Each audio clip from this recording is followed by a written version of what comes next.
This story is so weird. When I, 27F, was 20 years/0 I was in relationship/FWB situation with a guy, now 40M. It was messy, we were on and off for almost 5 years. He was always clear he wasn't ready for a relationship and I was always clear I was madly in love with him. Every time I got tired of the situation and wanted to leave somehow he convinced me to stay, because love is free, we have so much time together, he wasn't ready to commitment. I asked advice to my sister, now 42F, and she gave me some crappy advice like made him compromise, leave stuff at his place and basically turn him into a boyfriend until it was too late to him to say no. I never managed to do that because I wanted him to love me as much as I loved him, not trap him. During the last night I spent at his place he said he wanted to try something more serious with me, talked about some dates he planned etc. only to ghost me forever. It was hard. This was the first person I loved and he treated me like crap. 6 months passed and my sister came home. We both lived with our parents, saying she wanted to introduce her brand new boyfriend. She had a ton of boyfriends but she said this was the one. It was a dinner only with my parents at our home so I was excluded and expected to just go out or chill in my room. The day came and while they were dining I ordered a pizza. I came downstairs only to find the guy I was with 6 months prior dining with my parents and sister. I was shocked but paid for my pizza and went to my room again to cry. After dinner was over I confronted my sister in front of our parents and begged her to not be with him. To be loyal to me, her little sister. There was no way she didn't know who he was. I had showed her pictures of him, his socials media, where he worked and she even know where he lived. They never met because he didn't want to meet my family and never introduced his. But she knew who he was and she excluded me from that dinner because she knew. She said they met by chance after we stopped seeing each other. She knew how hard that rupture was. She knew how painful it was to not have even a closure. He just stopped replying, not even blocking me, just left me there wondering after 5 years. She knew that during those 6 months was still hurting. I know how it was my fault. I was too naive and thought that if I stayed long enough he would be ready for the relationship I wanted and would learn to love me. Stupid, I know. She defended herself saying it was a coincidence and chemistry was there, she loved him and she wasn't going to lose the love of her life. This stuff only happens once in lifetime. When I was in my early 20s I would believe that. However now I know that there are 8 billion people in this world. There's no one love of your life. You can find the love of your life multiple times if look for it. My parents sided with her and said I should get over it since we never have a real relationship. 1.5 years had passed. I've been excluded from multiple family gatherings because he would be around and my family thinks I will bring negative vibes since I'm still bitter about everything. I have no feelings for him but I feel betrayed by my sisters and my parents. He is just pus on my eyes now. My sister is now 6 months pregnant. Due her age she had been extremely pampered by my parents. She still lives at home and is going to move with him maybe 2 months after the baby is born. Then they're going to marry. In my culture is normal that if a woman gives birth moves back, or stay, with her mom so the mom will help with the baby for the first months. A week ago my sister's friends made a surprise baby shower. I happened to be at home. I tried to talk to them. I don't know why, maybe because my sister and I were to close before and I'm sad we're not longer friends. But her friends acted like I wasn't there and only replied to me with yes, no or silence as if I was the one that created this mess. Or I was a homewrecker. Or I tried to seduce my sister's man. I was planning to move already, I was saving money etc. but after that I left immediately to a friend's house. I'm in the process to find my own place. 2 days ago I received a call from my parents asking me to have a talk. I went to their house and they informed me that the diamond earrings my grandma left me will be given to my sisters. Those earrings have been in my family for 4 generations and before my grandma died she said the earrings will be mine and my sister will receive a gold necklace. Grandma trusted my parents with the earrings. There was no will or anything, she just asked to give it to me when I was mature enough to appreciate/take care of a family heirloom. Now my parents think since my sister is getting married first and is having grandma's first great-grandchild my sister should have it. I'm really mad now. They're robbing me of something my grandma left to me. I don't think my parents are evil. I think they were to word my sister wouldn't marry due her age. Again in my culture a single woman in her 40s is something to worry for her family. And now that she's forming a family they want to reward her with everything. But I was the closest to my grandma. She made it clear the earrings will be mine, not my sister's. Not the first one to marry or have a child but mine. After 2 years of being excluded in favor of my sisters I gave the ultimatum to my parents: they give the earrings to me as my grandma intended or I will cut them from my life forever. Not gonna lie, the idea of cutting my family off is too painful but I feel they already made me and still makes me so wrong. I don't want them in my life anymore. I feel a little shallow fighting over this but those are only things my granddad left, they are not entitled to them. Comments: Southern Paley Girl, you need to get a lawyer. Those earrings are your inheritance from your grandmother and if it's documented in your grandmother's will, they can be sued and charged with stealing. I know you don't want to do this but your family has already shown you that you don't matter to them at all. Do you honestly believe that they are going to care if you go no contact with them? Don't warn them that you are going to press charges for stealing. The will giving you the earrings will magically go missing. I'm sorry, Op, you deserve better and I hope you stay strong enough to make boundaries that you will be able to stand by. Op, Grandma left no will she handed her jewelry, and most of them were family heirlooms, to everybody. My grandma was the fourth generation with then. I was 12 when my grandma died. She gave the earrings to my mom so I could have them when I was ready to take care of them properly. I always thought I would wear them on my wedding day or a very special day. Since I lived with my parents not so long ago, I never asked for them because mom has them in a safe in her room with other important stuff. I don't know if they would care. I think they don't believe they're doing nothing wrong handing the earring to the sister that is having grandma first great-grandchild. But if grandma wanted that, she would have stated the sister that has the first child must receive the earrings. She said they were mine. Honestly, the entitlement. Southern Paley girl, can you access the safe without your parents?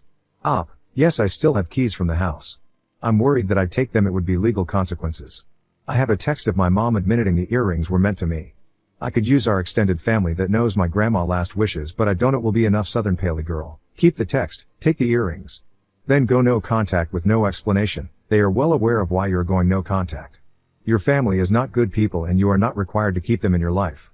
Update, this is old but I keep receiving messages every once in a while asking for an update. Yes, I got the earrings. After my post I went to my parents' house, opened the safe, took the earrings and left. Then after that I went again, told my parents I need time to process stuff and be my own self and gave their house's keys, said I was leaving for good. There was some tears from my mom saying she couldn't believe I was such a bitter person. She raised me better. I was turning my back to my family over nothing, and finally that it was shameful that I would let the family house without being married or anything. So it was never about me or she loving me or anything but social pressure to keep an outdated tradition. My dad was very neutral, gave me a hug and wished me luck. For 2 months nothing happened and I barely have contact with my family. Found a place to live, tried to heal, have real fun decorating my new home, your normal stuff. And then everything happened at once. For those 2 months my sister and mom never reached to me, only my dad sent a text once a week asking how I was and wishing I was doing well. And then my sister's boyfriend / future husband / also my ex started to follow me on Instagram again. I found it weird, but anyway, after all, he's my sister's boyfriend / father of my niece / future brother-in-law / my ex FWB.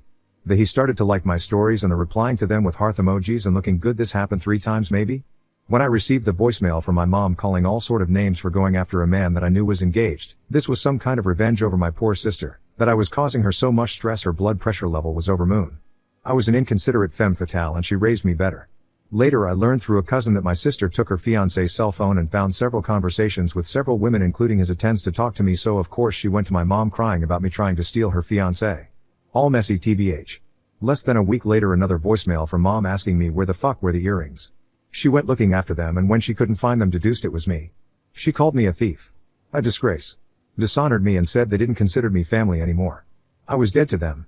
And she will be taking legal actions against me for thief if it was possible.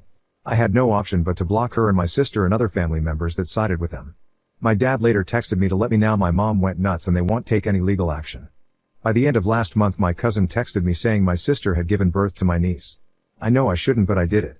I went to the hospital with a gift while wearing my beautiful and fancy earrings. I was kicked out, of course, but it was worth of it. I have no plans to see them ever again. Well, maybe my dad. Also my cousin, big gossiper, that girl, let me know my sister is getting married in May so she will have her happy ever after all. But I'm also living my best life RN. Comments, Spark Axolotl. It isn't the right time for avant-garde dessert chili rookie mistake. When mom called to tell her about the earrings, Oop should have been prepared to yell in her most indignant voice. What the fuck do you mean you lost my earrings? And then imply that sister or ex stole it. And block everyone. They have no proof of her having shit. Matcha Magpie, the whole situation with the ex and Op's sister was an entire shit show on a lot of levels, but bottom line, those earrings are Op's. As grandma intended. Op really needs to stay no contact for her own sake. Now on to the next story. Story 2. Wife betrayed me and her mom. Slept with stepdad on spa getaway. So I got revenge by blowing up their affair at family dinner, served divorce papers on the spot. My wife and I met when we were teenagers in high school. We lived a few houses down from each other and when I moved to the neighborhood she was very welcoming. She introduced me to all of the friends that I made and we were a part of the same friend group. We grew very close over the years, we knew each other and eventually I confessed to her that I had feelings. To my surprise, she had them too. We started dating and it really seemed like I had found the love of my life. While we were still in high school, she really leaned on me for support during a tough time. Her father had cheated on her mother with an employee at the store he owned. They went through a very nasty, bitter divorce and my girlfriend was very upset with all of it. She got pregnant the summer after we both graduated high school. It put a bit of a damper on our big plans for the future. Her going to college wasn't feasible since we couldn't afford any daycare options for a baby while she was in school, nor could we afford to send both of us to a university. I ended up going to a technical school and getting certified in HVAC installation and repair. It wasn't what I wanted to do by any means, but after I finished I landed a good job that paid well enough for me to take care of my family. We got married shortly after and everything started to feel like it was falling into place. My wife was an incredible mom, we were all happy and healthy, and we were actually looking into buying a house. My wife was very close with her mother. I hate to say it, but I almost thought they were too close. I could tell that my mother-in-law's demeanor toward my wife changed after the divorce. She started treating my wife more like a friend than a daughter. I knew she just needed somebody to talk to and sort through her own problems, but a big part of me felt like that was inappropriate. After their divorce, I didn't remember my mother-in-law ever dating anybody else. When we would go out to dinner with her, she would comment on how cute a server was or mention there was a handsome guy checking her out, but nothing ever came of those comments. My wife was the one to encourage her to get on the dating apps. She helped her make her profile and she even helped her prepare for a couple of days that she went on. After a few weeks of casual dating, my mother-in-law called my wife one night proclaiming that she was in love. She talked all about this incredible man that she met and how she instantly saw a future with him. My wife was excited for her, partially because she knew that if she had another man in her life she might avoid oversharing with her. My mother-in-law continued dating that man for a few months before she introduced him to us. To all of our surprise, when she introduced him to us she introduced him as her husband. They had apparently eloped. It was a big shock to my wife and me. Personally, I thought my mother-in-law had lost her mind. After everything she had gone through with her divorce, it was very unexpected for her to behave in such a way. However, I couldn't deny that it seemed like they really cared for each other. The man was good looking, had a good job, and was very charismatic. He seems like an all-around good guy. I actually found that I liked talking to him about certain things as well. Over the next several weeks, he was being slowly integrated into our family. We let him meet our daughter and he was introduced to other relatives at family gatherings. Nobody would have suspected that anything was awry. A few months had passed since he was introduced into our lives and my wife started to change. She was growing very distant from me emotionally and physically. We were hardly talking to each other about anything other than our daughter. It seemed like she was avoiding every other topic I brought up, even ones as trivial as TV shows that I was excited about. After the birth of our daughter, our sex lives definitely slowed down, but it had never been halted altogether. Every time I would try to initiate anything my wife would tell me she had cramps or a headache and wasn't in the mood. I was starting to feel like there was something wrong with me. One night, she came to me and told me that she needed a night off. I was kind of confused about what she meant because she didn't have a job. When I brought that up, we got into a huge argument about how raising our daughter was a full-time job and how she thought it was disrespectful of me to ignore the work she was doing. I had no idea she felt that way, so I apologized and told her that she could book a room at a local spa for a night and relax while I took care of everything at home. She was happy with that response and we ended the argument there. Her night at the spa came and went, and when she got home it felt like she was back to her old self. She was happy and smiling and she told me all about the massages she got and how much she needed the rest. That same night, I tried to initiate sex and she rejected me again. I didn't pressure her into explaining or anything like that, but once again I felt very slighted by her. Still, I never suspected her of cheating. I just thought that there was something wrong with me. I started to take that sentiment to heart and I was feeling really depressed about it. I had never been the type of person to open up about my feelings, so I didn't know how to ask her about it. One night my wife was exhausted, so I told her to go hop in a bubble bath and I would put our daughter to bed. I went about my end of the bargain and I read my daughter a story before tucking her in, and when she was asleep I made my way out to just go channel surfing until I was ready for bed. As I was walking by the bathroom, I heard my wife moaning inside. Honestly, what she did in the bathroom was her own business, so I wasn't immediately suspicious that something else was going on. I just figured she was enjoying herself. The following day my wife and I were in the backyard playing with our daughter. We were all sitting on the porch and my wife had to jump up to throw some clothes in the dryer. She left her phone behind, but I didn't think about going through it at the time. I actually found the evidence on it by accident when I grabbed it to take a picture of our daughter while she was doing something cute. It was something I had done dozens of times in the past. It was just the closest phone to me. I noticed from the thumbnail in the corner of the camera that the most recent picture taken was of my wife while she was in the bath. I was curious, so I clicked on it really quickly and saw that it was a video. I immediately closed it and pretended like I didn't see anything while I was outside with my daughter. But I couldn't stop thinking about why my wife would have had that video on her phone. It certainly wasn't something that she sent to me, so it didn't make sense why she would have it. Later that night while everybody was asleep I got up to go to the bathroom and decided I wanted to investigate the matter more. I grabbed her phone and looked through it for more information about why she took that video. I was curious if she had sent it to anyone. As I looked, I felt my entire world being ripped out from under my feet. She had sent the video to someone. She sent it to her new stepfather. I read through their text message exchanges and I noticed that there had been several times he requested pictures and videos from her.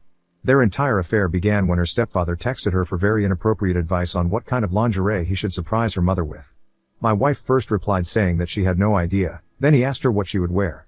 From there the messages all turned sexual and she sent him several pictures of her wearing lingerie that I bought for her.